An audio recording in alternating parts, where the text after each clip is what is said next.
नमस्कार, आप देख रहे हैं स्टेट न्यूज हरियाणा और मैं हूं अमित। जैसा कि आप सभी लोग जानते हैं कि अहीर रेजिमेंट एक छोटी सी चिंगारी शुरू हुई थी और अब वो पूरा आग का शोला बन चुकी है और उसी के कुछ नुमाइंदा हमारे साथ में मौजूद हैं और इनसे हम आज जानेंगे कि जो मुहिम है वो कहाँ तक पहुंची और आज तक पहुंचते पहुंचते इनको अपनी चीज़ों के अंदर कहाँ कमियां लगी और कहाँ इनको ये लगा कि ये चीज़ हम अच्छे से कर पा रहे हैं। चलिए जान लेते हैं हम इन्हीं से। रावजीत जी हमारे साथ में। सर आप बताएं, बार बार हम लोग बातें करते हैं लेकिन आज तक की अगर मुहिम की बात की जाए तो क्या लगा कि आपको कौम के अंदर कौन सी चीज़ बहुत बड़ी आएगी जिसके थ्रू हम आगे जा सकते हैं? भाई ये कौम साथ में बैठना सबसे बड़ी बात तो ये और दूसरा ये जो मुद्दा है ये चारों दिशाओं में हो सकता है कहीं जितनी उम्मीद थी उतना नहीं फैला लेकिन फैल सब जगह है और अब इस पे चर्चा भी होने लगी है। सिर्फ यादव समाज में ही नहीं, जो दूसरे भी हमारे जो भाई बंद हैं उनमें भी अब ये एक मुद्दा बन गया है। और सबसे अच्छी बात ये है कि देखो हमें तो चाहिए ही रेजिमेंट, लेकिन सबका जो है समर्थन आता है, बुद्धिजीवी तबका दे रहा है और अन्य जो वर्ग हैं जो छत्तीस बिरादरी वो सारे इसको समर्थन देता है। तो अब ये लग रहा है कि ये मुहिम बिल्कुल सही है। और देखिए आप देखो इतने ही मुहिम चलने के बावजूद आपको कभी किसी रूप में कोई शिकायत नहीं कि भाई मुहिम के दौरान कोई ऐसा जो है कोई गलत हरकत होगी हो किसी भी रूप में, जब समाज को या किसी व्यक्ति विशेष को या किसी को भी कोई दिक्कत आई। तो ये सबसे बड़ी सफलता है कि बड़ी शालीनता से लोकतांत्रिक व्यवस्था के तहत ये एक सही मायने में आमजन की मुहिम है। आपको कोई राजनीतिक चेहरा नज़र नहीं आएगा जो कि ये लगे कि भाई ये तो सिर्फ चेहरा चमकाने के लिए। जो आम आदमी है, चाहे वो भूतपूर्व सैनिक हो, चाहे वो शिक्षक वर्ग हो, चाहे इंजीनियर हो, चाहे हमारा यूथ हो, सारे जो है इसके अंदर दिलो जान से लगे। तो अब लगता है कि अब हमारी आवाज़ जो है सही रूप में आगे बढ़े। आप लोग पिछले न जाने कितने ही सालों से, लगभग 30-35 साल से आप लोग लगे हुए इस मुहिम के पीछे, तो क्या लगता है कि आज तक इतने सालों से लगे होने के बावजूद ये मुहिम क्यों नहीं रंग पकड़ पाई जिस रंग पे इसको आना चाहिए था? क्या समाज को एकत्रित करने में कहीं दिक्कत हुई या फिर कहाँ दिक्कत कहाँ हुई? देखिए शुरू में जब ये बात सामने आई थी, डॉक्टर ईश्वर सिंह जी गांव में गए थे, तो एक बुजुर्ग जो भूतपूर्व सैनिकों ने कहा भाई डॉक्टर कुछ दे सकता है तो कंधे पे नाम। तो उस टाइम तो हमारे को भी किसी को मालूम नहीं था, क्योंकि हमारे तो हम हैं, हमारे अंदर फौजी परंपराएं तो पीढ़ी दर पीढ़ी है। लेकिन उस टाइम हमें दिक्कत कभी महसूस नहीं हुई। हमें लगता था फौज में दौड़ मारो, टेस्ट पास करो, और भाई हम क्योंकि लड़ाका कौम है तो हमारे को तो भर्ती में कोई दिक्कत नहीं है। ये सारी दिक्कतें शुरू हुई 90 के दशक के बाद, मतलब 95 के बाद, 95-96 के बाद। और बाद में तो ये इतना वो हो गया, मतलब भाई बच्चे हमारे जा क्यों नहीं पा रहे, जबकि बच्चे बड़े काबिल हैं, सुबह सुबह झुंड के झुंड गाँव में दौड़ते हुए दिखाई देते। और जब ये डॉक्टर ईश्वर सिंह जी के सामने ये मुद्दा आया उन बुजुर्ग के द्वारा और उन्होंने ये थोड़ा सा अध्ययन चिंतन मंथन किया, तो फिर बाद में जुड़ाव साथियों का, डॉक्टर साहब से मैं जुड़ा, मेरे से रामपुर साहब और फिर एलन साहब, ये पूरी टीम जुड़ी। इसका इस दौरान पूरा हमने अध्ययन करा। ऐसे नहीं है कि हम वैसे ही लंगोट बांध के सारे मैदान में कूदे, हर रूप में अध्ययन किया गया। फिर डॉक्टर साहब तो आप ये देखिए कि वो तो उन्होंने PIL भी फाइल की सुप्रीम कोर्ट के अंदर, और जब पूरा करा कि भाई ये तो बड़ा एक ज़बरदस्त एक ऐसा षड्यंत्र था जो कि 10, 20, 25 सालों में ऐसा रूप ले गया कि हमारा तो जो हमारी सैनिक परंपरा को धीरे धीरे खत्म किया जा रहा है। तो जो उस दिन का वो दिन देखते हैं कि कहाँ एक व्यक्ति ने चुपचाप बेचारे अपना दर्द जो मन का था वो रखा डॉक्टर साहब। और आज देखो, आज तो आप देखो बच्चे कितने थे और अब सब जगह चर्चा भी हो रही है। और इवन आप ये देखो हमारी मातृशक्ति, आमतौर पर हमारे जो है जो हमारा समाज है उसमें हमारी जो मातृशक्ति है वो इस तरह कोई एजुटेशन वगैरह में पार्ट नहीं, शिक्षा का कोई अभाव नहीं है, जागरूकता है, सब कुछ है, पर वो सोचती कि भाई ये जो है ये इनका हमारा मामला है। लेकिन अब वो देखो उन्होंने इसको कितना मतलब दिल से अपनाया कि अब हमारे हर अच्छे जो कोई भी काम होता है, ब्याह शादी कुछ भी होता है, उसमें अहीर रेजिमेंट के हमारे पुरखों के शौर्य के गीत गाए जाते। शौर्य के गीत तो पहले भी गाती थी, लेकिन अब अहीर रेजिमेंट कहते हैं जी मोदी जी हमारी रेजिमेंट बनवाते हैं, है ना। तो अब देखो आप ये देखिए कि जो हमारी मातृशक्ति भी इसमें पूरी तरह से जो है शामिल है। आज आपने देखा होगा भागली के अंदर हमारे एक बच्चा नया कमीशन फौज, तो आज भी हमारे यहाँ सैन्य परंपरा का बहुत ज़्यादा लगाव है और इज्जत है। कितना पूरा गांव आ गया एक बच्चे का स्वागत करने के लिए, भाई ये बच्चा है देश की सीमाओं की रक्षा के लिए जा रहा है, इसको कमीशन रैंक प्राप्त हुआ है, और कोई आ जाए हमारे कोई परवाह नहीं पड़ता। लेकिन जो है अब ये लग रहा है कि ये जज्बा जो है सबके दिलों में जा गया, और मातृशक्ति भी आपके सामने वहाँ पे थी, तो अब तो भाई जन मुहिम बन चुकी सच्चे मायनों में। अच्छा, आपने कहा कि ये षड्यंत्र था, उस षड्यंत्र में शामिल कौन कौन है? सरकारें, फौज और कौन रहा षड्यंत्र? मैं तो मुख्य रूप से दोषी जो है हमारी फौज को ही मानता हूँ, क्योंकि देखो फौज ये डिसीजन ले रही थी कि किसकी कितनी बटालियन बढ़नी चाहिए, किसकी कितने क्या क्लास कंपोजिशन होनी चाहिए, किसकी भर्ती कैसे होनी चाहिए। आप बताओ, जिनकी 3 बटालियन 1947 में थी, आज उनकी 2 दर्जन से ऊपर है, भाई कैसे, किसने फैसला लिया? और आमतौर पे क्या हुआ कि वो कहते हैं ना कि भाई हम जो है फौज के मामलों में आम नेता भी जल्दी से कोई दखलंदाजी करता नहीं, तो ये जो फौज में जो बैठे हुए थे हमारे जो वहाँ जिनके पास में ताकत थी फैसले लेने की, उन्होंने ये सब किया। इसका मतलब भाई कैसे है कि हीरो को तो हिस्सेदारी कम कर दी, और जिनका कोई नाम नहीं था आज उनकी इतनी जबरदस्त हिस्सेदारी होगी। एक एक जिले की एक एक रेजिमेंट बनी हुई है, ठीक है ना, एक एक प्रदेश में 3-3 रेजिमेंट ग्रुप्स हैं, और कई ऐसे जो हैं जिनकी नफरी हमारे से 10वां हिस्सा भी नहीं है, और उनकी हिस्सेदारी इतनी ज़बरदस्त है। तो मैं तो पूर्ण रूप से जो ये व्यवस्था है फौज की, फौज को जिम्मेदार मानता हूँ ज़्यादा, कि भाई इन्होंने जो है हमारी सैनिक परंपरा को ख़त्म करने में पूरा जो है इन्होंने षड्यंत्र रचा है। और सरकारों का तो यह है कि सरकारों ने इस बात पे इतना गौर नहीं किया। अब सरकार शायद गौर करे कि भाई ये है क्या।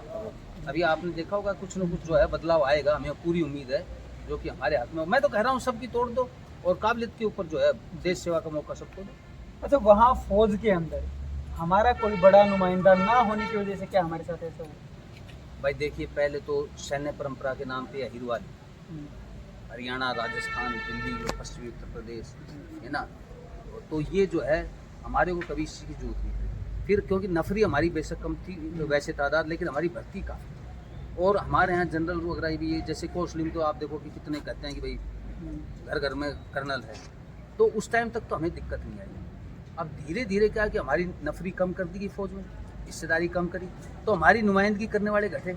ऊपर भी जो जनरल रैंक वगैरह बहुत कम लोग रहते। फिर खास तौर से जो डिसीजन मेकिंग वो जो जहाँ जिनके पास जिम्मेदारी थी उसमें हमारे लोग इतने हुए नहीं। दूसरा, हमारे लोगों ने अगर पहुँचे भी तो उन्होंने कभी भी, क्योंकि उनको ये था कि भाई न्याय होगा, और डिसिप्लिन ऑफिसर्स थे वो, तो उन्होंने कभी इस चीज़ के ऊपर उन्होंने सोचा कि नहीं सब सही हो रहा है। बल्कि मैं तो एक जनरल साहब से मिला, उनको तो ये गलत फहमी थी कि भाई RMP बेस्ड रिक्रूटमेंट है और हर जिले में भर्ती हो रही है। बाद में जब उनको तथ्य सत्य बताया गया, बोले अच्छा ये तो दिस इज़ वेरी न्यू, तो इसका मतलब कमियाँ सब तरफ से। अच्छा, जो नफरी कम हुई है वो क्या षड्यंत्र है? षड्यंत्र ये है कि जो हमारी हिस्सेदारी बढ़नी चाहिए थी उस हिसाब से बढ़ा नहीं, और वो घटी ऐसे कि जो पहले आमतौर पे अहिरवाल की हिस्सेदारी थी, ठीक है ना, और हमारा बच्चा जाके फट भर्ती हो जाता था।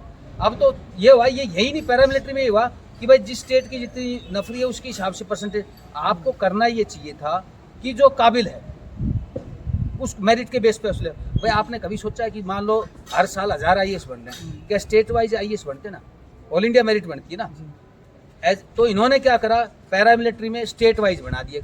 स्टेट वाइज में हम हरियाणा का हिस्सा, हमारे को इतनी सी हमारी आबादी है, तो हमारी उसमें हमारी को हिस्सेदारी मिल ही नहीं पाती है। आप देखो ना, सोल्जरिंग ट्रेडिशन सब जगह नहीं है, लेकिन हमारे को तो इस बेस पे मार दिया गया कि भाई क्या तो इनको भर्ती। अब रेलवेज में क्या सिर्फ भर्ती उसके हिसाब से होती है कि किस स्टेट का कितना आदमी भर्ती होगा, ऐसा होता है क्या? ओपन भर्ती ऑल इंडिया लेवल पे। इन्होंने इस RMP वाला षड्यंत्र के तहत हमें मारा। मेन चीज ये है। तो अब उसका सॉल्यूशन एक रेजिमेंट है।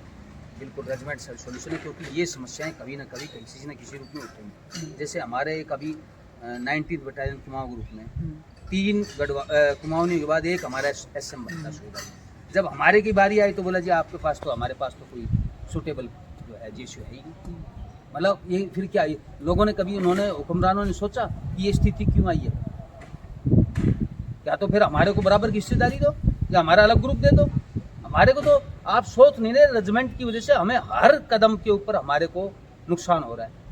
हमारी, मैं आपको बता देता हूँ, जिसके साथ हमारे को क्लब किया गया, हमारी ईटिंग हैबिट्स क्या है, हम आटा यानी रोटी खाने वाली पलटन है। फौज में 2 तरह की मुख्य पलटन है, एक आटा खाने वाली जो मेन रोटी खाती है, एक चावल वाली पलटन है। दूसरा ये है, एक जो है मांसाहारी पलटन है, एक। अब हमारे यहाँ तो खीर बनती है, चूरमा बनता है। अब बताओ जो वहाँ ईटिंग हैबिट्स दो अलग अलग ग्रुप्स के एक साथ इतनी जल्दी आसान रहना कोई वो आसान काम है क्या?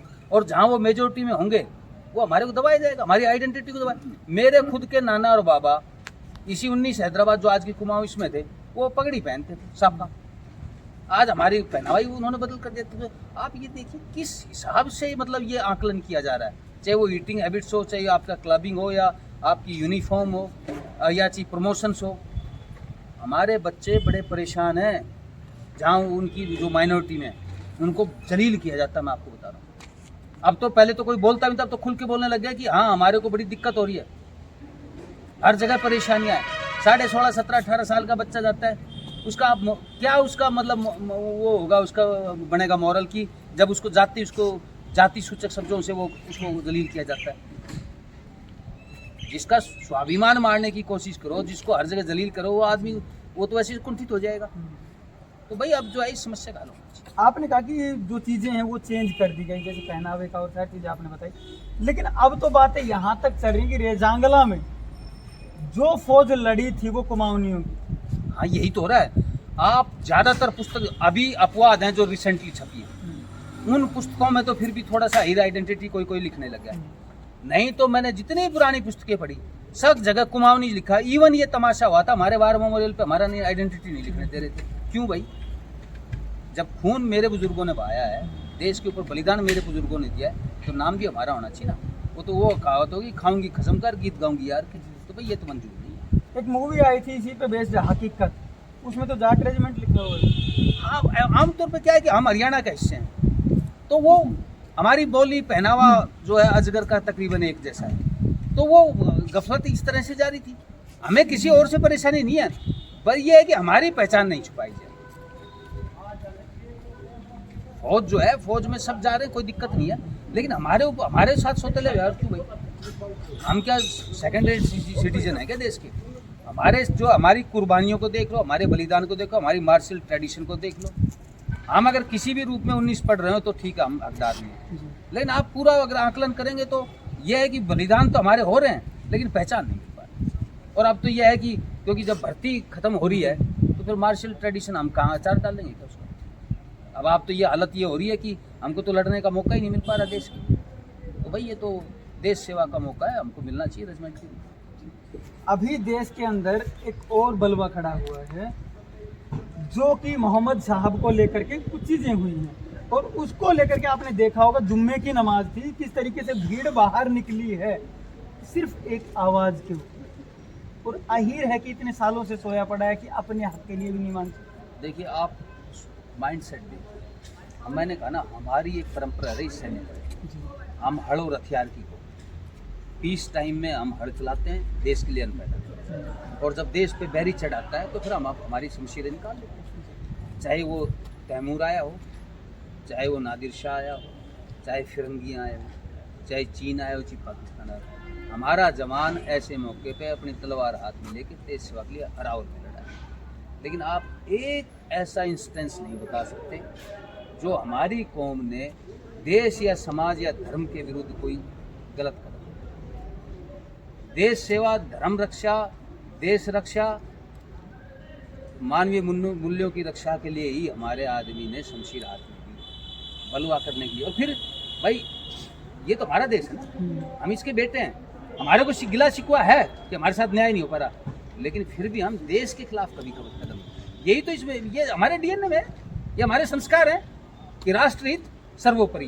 तो कोई अगर बलवा करता है हम उस बलवे की तो जायज़ नहीं ठहराते, लेकिन भाई हम देश के खिलाफ कुछ नहीं करेंगे, अपने हक की आवाज़ ज़रूर उठाएंगे, लेकिन गलत कदम कभी नहीं उठाएंगे। देश तो हमारी आत्मा में है और हम तो देश पे मरने का हक मांग रहे हैं। तो जो राष्ट्र प्रेमी और राष्ट्रभक्त कौम है वो गलत नहीं करेगी, वह बिल्कुल मर्यादा में रहते हुए लोकतांत्रिक व्यवस्था के तहत हम अपनी आवाज़ हुक्मरानों तक पहुंचा रहे हैं, बलवा नहीं कर रहे। हम अपनी आवाज़ वहाँ तक पहुंचा रहे हैं जहाँ से फैसले होने हैं। बस लोग देश में लोगों को मारने लग रहे हैं और आप देश पर मरने का हक मांग रहे हैं, फिर भी नहीं मिल। बस यही तो है द्विध है, क्या तो लोग हमारे हुक्मरान बहरे हो रहे हैं या हमारी तरफ वो ध्यान नहीं दे रहे, या वो सोचते हैं कि भाई ये तो जो है इस कौम को भी रहने दो, शांत तो लोग शांत लोग हैं और जो चल रहा है वो चलने दो। पर भाई अब ऐसा अब जो है न्याय होना है। और ऐसा थोड़ी कि भाई जो बदमाशी करेगा उसी की बात सुनोगे। जो देश प्रेमी है, राष्ट्रभक्त है, उनकी भी तो सुनो। कम से कम अगर नैतिक रूप से आपको लगता है कि भाई इनकी जायज़ मांग है तो गौर करना चाहिए।